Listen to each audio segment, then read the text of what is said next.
बिस्मिल्लाहिर्रहमानिर्रहीम। अस्सलाम वालेकुम व्यूअर्स, मैं उम्मीद करती हूँ कि आप सब लोग खैरियत के साथ होंगे। आज अपने इस प्रोग्राम में मैं आपको मिल्क वाले रूह अफ़ज़ा की रेसिपी बनाना सिखाऊंगी। बहुत ही इजी और मुनफरिद तरीके के साथ मैं आज आपको मिल्क वाले रूह अफ़ज़ा की ये रेसिपी बनाना सिखाऊंगी। आप भी जब मेरी ये रेसिपी एक बार बनाएंगे तो आपको भी मेरी ये रेसिपी बहुत पसंद आएगी।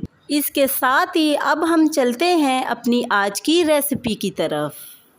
बिस्मिल्लाहिर्रहमानिर्रहीम। अस्सलाम वालेकुम व्यूअर्स, आज हम बहुत ही मज़ेदार दूध वाला रूह अफ़ज़ा की रेसिपी बनाने जा रहे हैं। दूध वाला रूह अफ़ज़ा बनाने के लिए हमें जिन जिन चीज़ों की ज़रूरत है, इसमें मिल्क हमने लिया है तकरीबन 1.5 किलो, फुल फैट वाला मिल्क हमने लिया है।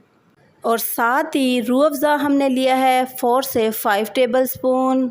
और साथ ही चीनी हमने ली है 1 प्याली, आप हस्बे ज़रूरत भी इस्तेमाल कर सकते हैं। और साथ ही तुखमलंगा हमने लिया है 2 टेबल स्पून। इसको हमने आधी प्याली पानी में 10 मिनट के लिए भिगो के रख दिया था। आप देख सकते हैं कि 10 मिनट के बाद हमारा तुखमलंगा बहुत ही अच्छे तरीके के साथ फूल चुका है। और साथ ही हमने 3 से 4 अदद सब्ज़ इलायची के दाने निकाल लिए हैं। आप चाहें तो आप सब्ज़ इलायची का पाउडर भी यूज़ कर सकते हैं। इसके साथ ही हमने 1 पैकेट जेली ली है स्ट्रॉबेरी फ्लेवर में। इसको हमने बॉयल पानी में पका के फ्रिज में रख के ठंडा करके क्यूब्स की शक्ल में काट लिया है। और साथ ही हमने 1 पैकेट बनाना फ्लेवर में जेली ली है। इसको भी हमने इसी तरीके के साथ पका कर क्यूब्स की शक्ल में काट लिया है। और इसके साथ ही पिस्ता हमें चाहिए 3 टेबल स्पून। इसको हमने बहुत ही बारीक बारीक काट लिया है। और साथ ही बादाम हमें चाहिए 3 टेबल स्पून। इनको भी हमने बहुत ही बारीक बारीक काट लिया है। और इनके साथ ही हमें चाहिए केवड़ा वाटर 5 से 6 ड्रॉप। आप इसको अपने टेस्ट के मुताबिक भी यूज़ कर सकते हैं, लेकिन ज़्यादा इस्तेमाल करने से हमारे दूध में खुशबू बहुत ज़्यादा हो जाएगी।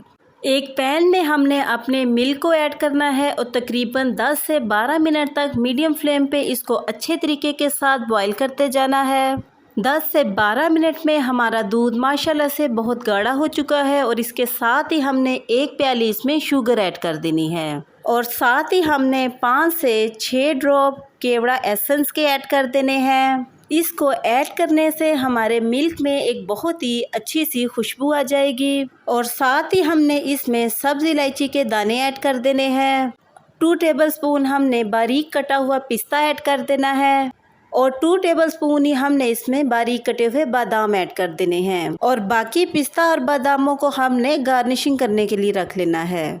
चम्मच की मदद से हमने इन सारी चीज़ों को अपने मिल्क के अंदर बहुत ही अच्छे तरीके से मिक्स कर लेना है। 6 से 7 मिनट तक हमने अपने पिस्ता और बादामों को दूध में अच्छे तरीके के साथ बॉईल कर लेना है। 6 से 7 मिनट में हमारे पिस्ता और बादाम बहुत ही सॉफ्ट हो चुके हैं। आपने इस दौरान चम्मच को मुसलसल हिलाते रहना है। चूल्हे की फ्लेम को हमने ऑफ कर देना है और अपने दूध को रूम टेम्परेचर पे हमने ठंडा कर लेना है। जैसे ही हमारा दूध ठंडा हो, हमने इसमें तुखमलंगा ऐड कर देना है। और साथ ही हमने 4 से 5 table spoon Rooh Afza syrup add कर देना है। रूह अफ़ज़ा आप अपने टेस्ट के मुताबिक कम या ज़्यादा भी ऐड कर सकते हैं। और साथ ही हमने इसमें बनाना जेली ऐड कर देनी है। इसके साथ ही इसमें हमने स्ट्रॉबेरी जेली ऐड कर देनी है। इन सारी चीज़ों को हमने चम्मच की मदद से अपने दूध में अच्छे तरीके के साथ मिक्स कर लेना है। हमारा दूध वाला रूह अफ़ज़ा बनकर बिल्कुल रेडी हो चुका है। अपने दूध वाले रूह अफ़ज़ा को हमने बहुत ही एहतियात के साथ अपने दोनों ग्लासों में ऐड कर देना है। हमारा बहुत ही मज़ेदार मिल्क वाला रूह अफ़ज़ा बनकर रेडी हो चुका है। आप भी जब ये मेरी रेसिपी बनाएंगी तो आपको भी मेरी ये रेसिपी बहुत पसंद आएगी। पिस्ता और बादामों के साथ हमने अपने दूध की अच्छे तरीके के साथ गार्निशिंग कर देनी है। अगर आपको भी मेरी आज की मिल्क रूह अफ़ज़ा की ये रेसिपी पसंद आए तो कमेंट सेक्शन में अपनी राय के बारे में मुझे ज़रूर बताइएगा कि आपको मेरी आज की ये रेसिपी कैसी लगी। इसके साथ ही मेरे चैनल को सब्सक्राइब करना और बेल आइकन के बटन को प्रेस करना मत भूलिएगा। इससे मेरी न्यू आने वाली हर वीडियो का नोटिफिकेशन आपको आसानी मिलता रहेगा। मैं अब आपसे दोबारा मिलूंगी नेक्स्ट प्रोग्राम में एक नई रेसिपी के साथ। तब तक के लिए अपना बहुत ही ख्याल रखिएगा और मुझे अपनी दुआओं में ज़रूर याद रखिएगा। मैं अब आपसे इजाज़त चाहती हूँ। अल्लाह हाफिज़।